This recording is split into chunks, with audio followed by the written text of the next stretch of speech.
अस्सलाम वालेकुम, मेरा नाम है Shazeb Islam. Welcome to tech talk with Sarjun. आज हमारे साथ हैं एक पर्सनालिटी सारजून की, अदनान असद, द CTO। और आज जिस चीज़ पे हम बात करेंगे दैट्स डिप्लॉयमेंट ऑफ सॉफ्टवेयर्स किसी फर्म में, किसी कंपनी में, क्योंकि हम लोगों ने काफ़ी फर्म्स और कंपनीज में सॉफ्टवेयर डिप्लॉय किए हैं। सो वी वांटेड के जो एक्सपीरियंस है हम दोनों का वो हम आप लोगों के साथ शेयर करें। जी अदनान, कैसे हैं? पहले तो वालेकुम सलाम। आपका सर क्या हाल चाल है? ठीक अल्लाह का हैं? शुक्र, अल्हम्दुलिल्लाह। बेहतरीन। ठीक है आप? अल्हम्दुलिल्लाह। अदनान, एक चीज़ बताइएगा यार, जब भी हम किसी कंपनी में जाते हैं तो हम्म। आप जो है वो अकाउंट्स डिपार्ट को हमेशा नापसंद क्यों आते हैं? बेसिकली अगर कोई भी कारोबार होगा, फर्स्ट ऑफ ऑल उधर पैसा इन्वॉल्व होगा। इधर पैसा इन्वॉल्व होगा, उधर सीरियसनेस आएगी। हर चीज़ के ऊपर लोग सीरियस हो जाएंगे। हर बंदा अपने अकाउंट्स को डेफिनेटली बड़ा सीधा देखना चाहता है, या देखना चाहता है क्या खर्चा है, कैसे मेरा अकाउंट मतलब किस चीज़ को कैसे एक्सपेंस आउट किया जा रहा है, कैसे बुक किया जा रहा है, क्या ये डिसिप्लिन मतलब अकाउंटिंग प्रिंसिपल्स के मुताबिक है, नहीं है। बाज़-औक़ात क्या होता है जब हम किसी भी कंपनी में जाते हैं, अकाउंट्स डिपार्टमेंट को तरफ डिप्लॉयमेंट की तरफ जाते हैं। बेसिकली जैसे हम डिप्लॉय करने आ गए, हमने अकाउंट्स बना लिए, अब हम कहते हैं हमने चलाना है। तो वहाँ पे जो अकाउंटिंग टीम होती है, एक तो उनका सबसे बड़ा इशू होता है कि उनको डर होता है ट्रांसपेरेंसी। जैसे मैं जब बाज़-औक़ात में कहीं जाता हूँ तो मुझे अकाउंट्स टीम ही अक्सर बाद में आके किसी मीटिंग के बाद बोलती है कि यार इन्ना भी कुछ नहीं दसना होना। मतलब मतलब आपको सब कुछ भी नहीं बताना मालिकों को, हाँ, कुछ हाइड आउट करना होता है। तो डेफिनेटली हमारी ये थॉट नहीं होती, क्योंकि मैंने तो मेरी जॉब अकाउंट से रिलेटेड है नहीं। हमने सॉफ्टवेयर बनाने, और सॉफ्टवेयर हम किसके लिए बनाते हैं? जो कंपनी ओनर है, जो मालिक है, उसको क्या चाहिए? उसको डे एंड पे बड़ी क्लियर रिपोर्ट्स चाहिए कि भाई मेरे पास 100 रुपये था अगर, तो 100 रुपये कहाँ गया। उसको नहीं फ़र्क पड़ता कैसे हुआ, ये हुआ, वो हुआ, उसको अपने 100 रुपये का हिसाब चाहिए। जब हम हिसाब 100 रुपये का देना शुरू करते हैं तो लोगों को मसला होता है। स्टोर को मसला होता है। आपके पास आपको 5 चीज़ें चाहिए, आपने 6 मंगवा ली, 6 का बिल बनवा लिया और मंगवाई फिर 5। आपने एक काम कर, एक 6 बोल के पैसे वहाँ से भी ज़्यादा ले लिए। आपके पास इन्वेंट्री में भी कम है। मतलब आप किसी भी टाइम किसी भी बड़ी कंपनी में उनके स्टोर में चले जाएंगे तो उनका स्टॉक पूरा नहीं होता। पता लगता है कि भाई कोई मैनेजमेंट ही नहीं है, मैनुअल खाते हैं। तो वो क्या करते हैं, उनके पास अगर नहीं, ये कोई तो आप छोटी फर्म्स की फिर बात करें ना। बड़ी फर्म्स में तो जिस तरह कोई भी आप ऐसी फर्म की एग्जांपल लें जो अच्छा काम कर रही है या जो स्टैंडर्ड्स पे काम कर रही है, उनका तो ऑडिट होता है प्रॉपर। ऑडिट, डेफिनेटली जो ऑडिट होता है उसमें मार्जिन्स होते हैं। मतलब अगर मेरे पास 5 पेन पड़े हुए हैं तो आई कैन एक्सेप्ट कि अगर अभी 4 हैं तो हाँ मैं वाइट मार्कर मार के ऊपर 4 लिख दूंगा, क्योंकि एक पेन की अकाउंट्स के अंदर इतनी इंपॉर्टेंस नहीं है। बट जब हम आते हैं, हमारी टीम आती है, तो हम कहते हैं इंपॉर्टेंट है। आपका एक पेन भी कहाँ है, किसके पास है, क्यों दिया गया, हम लेकिन आपको आपको पूरा नहीं लगता सेटअप कि बना जब के हम इस देंगे। चीज़ के ऊपर जाते हैं तो हमें डिप्लॉयमेंट के अंदर काफ़ी डिफिकल्टीज आती हैं? काफ़ी लोग नहीं, चलने बहुत नहीं देते ज़्यादा। हमारे सॉफ्टवेयर पे ना। मतलब मेरी रोजी रोटी मारोगे तो है मैं ना? आपका सॉफ्टवेयर चलने दूंगा। आप नहीं, हमारे ये बाकी ये चलो नाम नहीं लेंगे फर्म्स का, ठीक है, ये एक पैक कर लेते हैं। होता है कई दफ़ा, क्योंकि अकाउंट्स वाहिद वो चीज़ है जो हम लोगों को सीखनी पड़ी। हम लोग थे तो सॉफ्टवेयर डेवलपर, लेकिन अकाउंट्स जनरली सीखने मैं तो पड़े। अभी भी रात को बैठ के मतलब क्लोजिंग एंट्री स्टडीज़ कर रहा हूँ, अकाउंट्स के ऊपर मैन्युफैक्चरिंग इन्वेंट्री पढ़ रहा हूँ, मेंटराइजिंग बिजनेस पढ़ रहा हूँ। मैंने कहा सीख ही लें यार, अब किसी के क्या डिपेंडेंट होना। डिपेंडेंट होना नहीं, नहीं, अकाउंटिंग बहुत ज़रूरी। असल में हम लोग ने जब शुरू किया तो हम सोचते थे कि अकाउंटिंग इतनी मैटर नहीं करती, प्रोसेसेस मैटर करते हैं। एग्जैक्टली। लेकिन अब आगे पता लगा ये जो चीज़ें प्रोसेसेस चल रहे हैं कंपनीज को, जब फर्म्स को हमने देखा तो आइडिया हुआ कि यार अकाउंटिंग भी मैटर करती है, और अकाउंटिंग बल्कि बेसिक है। हर चीज़ आके रुकती है अकाउंटिंग पे है। और एक बात बताऊँ, सबसे ज़्यादा लोगों का मांडू भी अकाउंटिंग में लगता है। मतलब अकाउंटेंट्स जो है ना वो सही फिट करके जो है ना वो क्योंकि एक चीज़ है, ऑनर को नहीं पता बुक कीपिंग क्या है। एक्चुअली हमें भी नहीं पता था, बुक कीपिंग डिफरेंट है, एग्जैक्टली। अकाउंट्स डिफरेंट है, फाइनेंस डिफरेंट है, टैक्स, कैशियर डिफरेंट है, टैक्सेस डिफरेंट है। टैक्सेशन डिफरेंट है। मतलब मल्टीपल डिपार्ट्स इसके अंदर एक इन्वॉल्व होता है। तो किसी बंदे को इतना आइडिया नहीं होता, और जब लोगों को आइडिया नहीं होता तो फिर उसके ऊपर हमारे कुछ मुल्क के कानून भी स्ट्रिक्ट हैं जो आपको बाउंड करते हैं, कॉर्पोरेट स्ट्रक्चर स्ट्रिक्ट है जो बाउंड करते हैं, उनको लोग फॉलो नहीं कर रहे होते, और इवेंचुअली एक पॉइंट पे आके स्टक हो जाते हैं। हम जब सॉफ्टवेयर लेकर आए और हम बेसिकली क्या, हम वैसे फिनटेक बन गए हैं, खुद को फिनटेक कह ले। कह सकते हैं, क्यों नहीं, वाई नॉट। हम फिनटेक, किसी भी तरह का फिनटेक वैसे डिफाइन क्या करेंगे? फिनटेक कोई भी ऐसी एप्लीकेशन जो टोटल आपकी बैंकिंग ट्रांजैक्शंस को कंट्रोल कर सके। हाँ, मतलब वैसे हम तो कह रहे हैं आप लेट्स सपोज जैस कैश फिनटेक है, इजी पैसा फिनटेक है, कोई भी ऐसी इंडस्ट्री। माइक्रो फाइनेंस बैंक नहीं है? फिनटेक टेक्नोलॉजी वाइज फिनटेक, उसको फिनटेक कहा जाता है। बैंकिंग क्या है वो नहीं हम बात कर रहे। सही सही। स्टैक उसको फिनटेक बोला जा रहा है जिसके अंदर फिनेंशियल ट्रांजैक्शंस को इन्वॉल्व किया जा रहा है। तो वो जैसे वीज़ा है, मास्टर कार्ड्स हैं, ये सारे ही मतलब इनके ऊपर फिनटेक की एक चादर चढ़ी हुई है। सही। अच्छा यार, अकाउंटिंग से अगर थोड़ा सा आगे निकले इससे पहले कि जब हम कल किसी साइट पे जाएं और अकाउंटेंट्स हमें जो है वो मानना शुरू कर दें, अगर उन्होंने हमारी वीडियो देख ली वो भी एक अलग बात है। तो अकाउंटिंग के अलावा मतलब अब जिस तरह मैं कुछ चीज़ों को देखता हूँ, क्योंकि मेरी और तुम्हारी अक्सर तसल्ली ये होती है जब अगर हम साइट के ऊपर हों तो क्योंकि मैं बेसिकली रिक्वायरमेंट्स कस्टमर की लेकर आ रहा होता हूँ और तुम डेवलपमेंट को देख रहे होते हो और वो करवा रहे होते हो, तो पाकिस्तानी कस्टमर SRS लॉक क्यों नहीं करता? तुम्हें क्या लगता है? मुझे तो पता है क्यों नहीं करता। एज डेवलपर तुम्हें क्या लगता है कि क्यों ये क्या लॉक होना चाहिए? पहला सवाल तो ये है। और अगर लॉक हो तो क्या उसकी इम्प्लीमेंटेशन उस तरह सही रहती है? अगर तो यूँ बात करें, मैं घर बना लेता हूँ, मैंने घर बनाना है, मैं आर्किटेक्चर के पैसे बचाता हूँ, मैं घर खड़ा कर देता हूँ। उसके बाद याद आता है नहीं यार 2 कमरे नहीं 3 कमरे चाहिए, मैं शायद पूरा घर तोड़वाऊँ फिर खड़ा करूँ। मैं कहूँ नहीं यार ये फिर टीवी लॉन छोटा रह गया, तोड़ो इसको। फिर मुझे दोबारा मेरी कॉस्ट भी बढ़ती जा रही है, मेरा टाइम भी बढ़ता जा रहा है। मेरा घर था, उसमें मुझे एक कमरा एक्स्ट्रा बनवाना था। हाँ। बनने के बाद मैंने लकड़ी की पार्टीशन बनवा ली। मेरा तो काम चल रहा है। काम चल रहा है, बट वो डेफिनेटली तुम्हें किसी ना किसी दिन तंग कर जाएगी चीज़। तुमने लकड़ डाल दी है जो भी किया, तुम्हें एक और कमरा चाहिए, तुम्हारा आर्किटेक्चर ही है, तुम्हारी बेस ही नहीं मौजूद।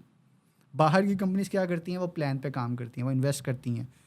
मैं एक कंपनी के साथ USA की काम करता था, आई स्टिल रिमेंबर 6 महीने मैं पैसे लेता रहा, मतलब मुझे वो पैसे देते रहे।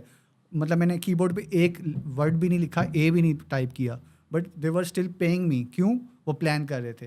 बट आफ्टर 6 मंथ जब वो वापस आए, उनका प्लान इतना कंप्लीट था कि दोनों मतलब उनको पता था किस टीम ने क्या काम करना है। और हमने जब डेवलपमेंट स्टार्ट की, हम 2 महीनों में तकरीबन 75% सॉफ्टवेयर कंप्लीट कर चुके थे, जिसमें क्लाउड था, काफ़ी डिफरेंट किस्म की टेक्नोलॉजी SPN की बात कर रहे हो? एग्जैक्टली।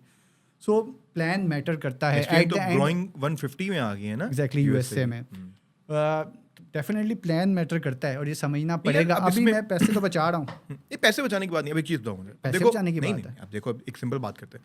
अब मैं अगर क्लाइंट पर्सपेक्टिव की बात करूँ कि मैं अक्सर वो लेकर तुम्हारे पास आता हूँ।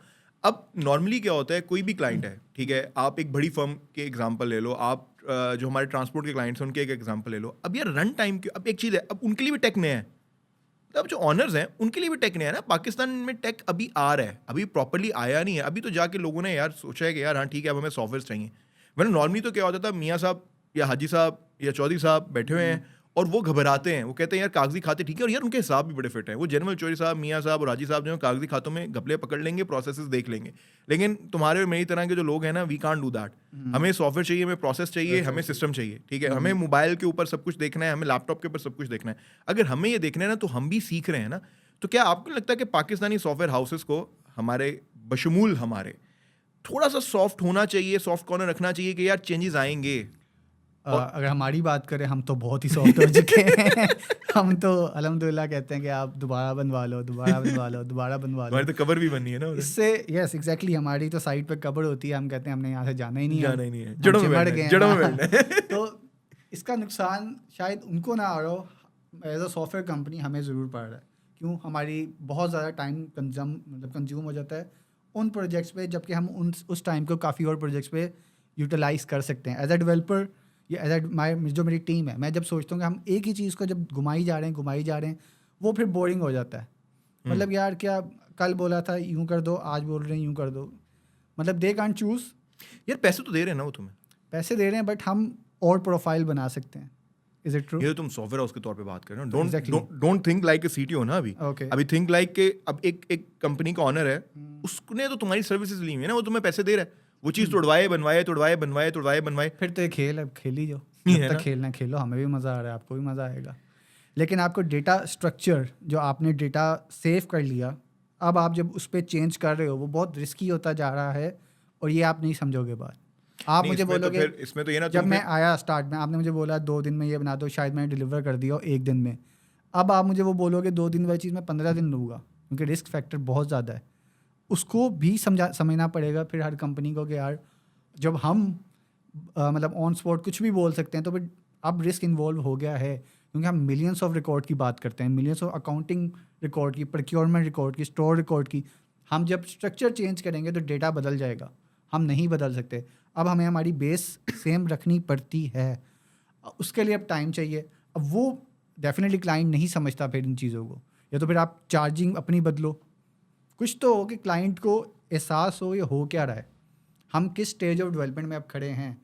ब्लैंक चीज़ बनाना बहुत ईजी था, अब इतना सिंपल काम नहीं रह गया। यार समझाना ही मुश्किल है ना, you can't make someone understand कि ठीक है यार आपने जो पहले बोला था अब वो आपका हरफ आखिर है और उसके आप उसको बदल नहीं सकते हो, बिकॉज चेंजेस आती हैं। हाँ, प्लान हो उसके ऊपर चल रहे हो वो एक अलग बात है, लेकिन मुझे लगता है ये ट्रेंड पाकिस्तान में आने में भी 4-5 साल शायद और लग जाए। ये चीज़ आने SRS एक जो है सॉफ्टवेयर रिक्वायरमेंट स्पेसिफिकेशन, ये पाकिस्तान में आने में ही टाइम लगेगा। अच्छा अभी एक और चीज़ है, SRS के लिए कोई आपको पेमेंट भी नहीं करता ना, एग्जैक्टली। ठीक है। अब कौन SRS बैठ के बनाएगा बगैर पेमेंट के? डॉक्यूमेंटेशन है भाई, पूरा टाइम लगता है, स्कोप ऑफ वर्क को डिफाइन नहीं करता। UI UX एक ऐसी टर्म है जो पाकिस्तान में एग्जिस्ट ही नहीं करती। बहुत कम लोग देखे हैं मैंने जो UI UX के पीछे भागते हैं, यार हमें ये UI UX चाहिए, वरना कोई बात ही नहीं करता UX। एक क्लोन करना शुरू कर देते हैं। मैं बड़ी बड़ी फर्म्स को देखा क्लोन करते हुए, यार एक चीज़ आई है उसी का कलर कॉपी पेस्ट करके बाकी चीज़ों को चिपकाना शुरू कर दिया। तो लोग करते हैं ये क्योंकि टेक पे पैसा खर्चना लोगों को समझ नहीं आता।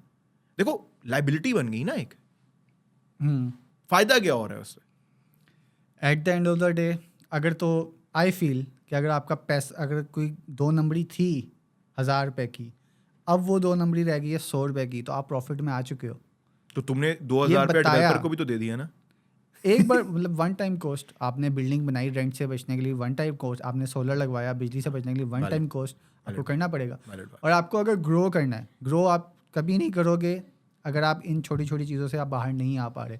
मैं खाते नहीं चला सकता, मेरा स्टॉक नहीं हो सकता, तेनू पता ही नहीं, वही सब हो जाता है। हमने इतनी बड़ी बड़ी कंपनियों के साथ कर दिया तो आप क्या चाहिए, वो कहते हैं ना आप शय ही कोई नहीं। नहीं कंट्रोवर्शियल नहीं करना। तो हाँ सही बात है। नहीं लोग डरते हैं बेसिकली, एक तो अपने खाते ऑनलाइन लाने से, हाँ FPR के वो दुबई वाली फर्म याद है, हाँ पूरा एग्जैक्टली सॉफ्टवेयर बना दिया, सारा कुछ कर दिया, इवेंचुअली वो क्या क्या कहते थे वो उसको यार, वो नहीं माना हमारा रुबाब, हाँ कुछ वो नहीं माना, ठीक है वो नहीं माना। कनेडियन लड़की थी वो जो चाह रही थी हो जाए, और जो दुबई का रुबाब था ही वाज लाइक कि नहीं बनना चाहिए। वैट की उनको टेंशन पड़ गई थी, जी आप हमारा वैट एक्सपोज कर दोगे गवर्नमेंट के साथ। हालांकि हम छोटी स्मॉल इंडस्ट्री को भी अगर जाए ना तो आप उनसे उनका स्टॉक पूछो, वो आपको they will give you one line कि भाई स्टॉक मैनेज ही नहीं हो सकता, हम नहीं स्टॉक का हिसाब लगा सकते। उनको ये पता ही नहीं है कि सब कुछ हो सकता है, और अगर कोई 2 नंबरी हो रही है तो वो भी तभी पता लगेगी जब आप किसी सिस्टम में आएंगे, आपका डेटा चढ़ेगा, आपको पता होगा कि आपका स्टोर बैलेंस क्या है। कोई भी स्टोर को बैलेंस नेगेटिव या प्लस नहीं कर सकता विदाउट। लेकिन असल में पता है क्या, अभी तो आप पूरे एक ERP की बात करो, अगर एक ERP नहीं, सिर्फ मैं आपसे बात कर रहा हूँ एक स्टोर की। हाँ वेयर हाउस मैनेजमेंट सिस्टम एक अलग से चला। आप लेट्स सपोज लेस होगा आपका काम है, आपकी फैक्ट्री, आपका एक गोदाम है जहाँ पे आप एक पहले माल लाते हो, रखते हो, कपड़ा रखते हो, फिर उससे आप लेस बनाते हो, कपड़ा बनाते हो, स्टिचिंग करते हो, जो भी करते हो आप। आपको ऑनर को पता है कि यार ये जो स्टॉक पर है इसको हम बैलेंस नहीं कर सकते। क्यों नहीं कर सकते? हमारा चौकीदार कभी भी रात को रिक्वायरमेंट आती है वो उठा के दे ही जाएगा, सिस्टम फॉलो नहीं होगा। बट ये सब हो सकता है। अभी यहाँ पे काफ़ी दफ़ा केस आते हैं कि पता लगता है यार वो बोरा उठा के वो ले गया, वो बोरा उठा के वो ले गया। वो जो डिले है ना, उस डिले में वो भाग जाता है। समझ रहे हो? सॉफ्टवेयर क्या करेगा, सॉफ्टवेयर में अगर आप वीकली चेक लगा लो, एक हफ्ते बाद आप अपना ही ऑडिट कर लो, आपके पास शीट आती है सॉफ्टवेयर से, अब बैलेंस करो, उतना बैलेंस है नहीं है तो जवाब दे, जो इंचार्ज है वो है, वो पकड़ा जाएगा। अगर आप डिलेयर करोगे तो वो गया, आप गए। और जी आपको लग रहा है कि यार 10,000 20,000 कोई नुकसान ही नहीं है, आप यही बोलोगे ना। आपको क्या पता 10,000 20,000 हो सकता है 50 था, हो सकता है 60 हो 70 हो। तो आप जब क्लब करोगे सारे घपले, कितने एक्सपेंसेस आपके ओवरहेड्स हो रहे हैं, क्या फजूल खाते, तब आप समझोगे यार मेरा तो लाख रुपये पहुंच गई बात, मैं तो लाख रुपये बचा सकता था। अब आपको लगेगा हाँ यार, असल में यार पावर भी आपको मिलेगी। पावर जो कंट्रोल है ना, अब जिस तरह एक चीज़ होती है, आप जब मैं सिस्टम डिफाइन करता हूँ, मैं सिस्टम एनालिस्ट जब मैं जाता हूँ तो उसमें होता ही है कि बेसिकली मैं 2 चीज़ें सामने रखता हूँ। जो भी प्रोडक्ट ऑनर होता है या बिजनेस ऑनर होता है उससे एक चीज़ तो ये होती है कि यार देख लें, या तो आप सॉफ्टवेयर से सिस्टम कंट्रोल करवा लें या ह्यूमन से करवाएं, दोनों में से कोई एक चीज़ तरीका आपको चूज़ करना पड़ेगा। हाइब्रिड हमेशा फ्लॉप जाता है जब आप सॉफ्टवेयर के अंदर फ्लक्चुएशन रख देते हैं ना कि यार हाँ सॉफ्टवेयर ये पॉइंट। मैं एक छोटी सी एग्जांपल देता हूँ। अगर हम प्रोक्योरमेंट सिस्टम की एक एग्जांपल लेते हैं कि जी एक बंदा रिक्वायरमेंट रेज करेगा, ठीक है, और दूसरा बंदा जो है उसको एक्सेप्ट करेगा, और तीसरा मतलब एक्सेप्ट इस तरह करेगा कि वो ऑल्टर है या वट द केस उसका वो है, तीसरा बंदा जो है वो उसको उसके ऊपर वर्किंग कर रहा है कि अवेलेबिलिटी है नहीं है। क्या आप बड़ा हैवी वर्ड यूज करते हैं। प्रोक्योरमेंट इज़ लाइक जो एक किसी भी कंपनी में या किसी भी फर्म के अंदर कोई या कोई छोटी जगह भी जिसने कोई सामान ख़रीदना होता है ना या ख़रीदवाना होता है, तो उस डिपार्टमेंट को जो ख़रीदने की हद तक डीलिंग कर रहा होता है उसको प्रोक्योरमेंट डिपार्ट कहते हैं. उसके अंदर मुख्तलिफ लोग हो सकते हैं डिपेंडिंग ऑन कंपनी का साइज़ क्या है, उसकी परचेजिंग कैपेसिटी क्या है, उसके हिसाब से डिफरेंट चीज़ें होती हैं. तो अब एक एग्जांपल दे रहा हूँ कि उसके ऊपर जो आपने फ़र्ज़ करें आप कहते हैं कि जी सिस्टमैटिक सब कुछ होना चाहिए, तो सिस्टमैटिक चेक्स होंगे. एक बंदा यानी अगर मालिक कल को बैठा कहेगा ना कि यार ये मुझे चाहिए डायरी, अभी ले आ, नहीं आ सकेगी. मालिक को भी कंप्यूटर यूज़ करना पड़ेगा. कानून तो यही कहता हाँ, कानून यही कहते हैं. तो फिर जब मालिक जो है वो कंप्यूटर यूज़ करना शुरू करेगा ना और वो सबसे इन्फोर्स करवाएगा, तब सिस्टम एक्चुअल में काम कर रहा होगा. जब आप सॉफ्टवेयर चेक की बात करते हो, अगर आपको नहीं यार अगर मालिक ने कहा तो हो जाए, अगर उसने कहा तो ना हो, और अगर फलां ने कहा तो हो जाए, यार वो बंदा तो बड़ा फिट है, उसके कहने पे तो मौके पे काम हो जाना चाहिए. फिर बेसिकली आप सिस्टम को हाइब्रिड कर रहे हो, तो हाइब्रिड सिस्टम जो होता है हमेशा आपके फेलियर और फ्लॉप की तरफ जाता है. ये तो मेरा अपना पर्सनल एक्सपीरियंस है. हाँ, हो सकता है लोग इससे डिफरेंट उनका कोई एक्सपीरियंस रहा हो, लेकिन मेरा तो एक्सपीरियंस यही रहा कि जहाँ पे आपने कॉन्फ्लिक्ट डाल दिया वहां पे आपका सिस्टम टूटना शुरू हो जाता है. चलो, ये काफ़ी था आज के लिए. इसको फर्दर और भी डिस्कस करेंगे. आपके कोई सवाल आते हैं तो कमेंट्स के अंदर में ज़रूर बताइएगा. हम उसको अगली पॉडकास्ट के अंदर डिस्कस करेंगे. Thank you very much.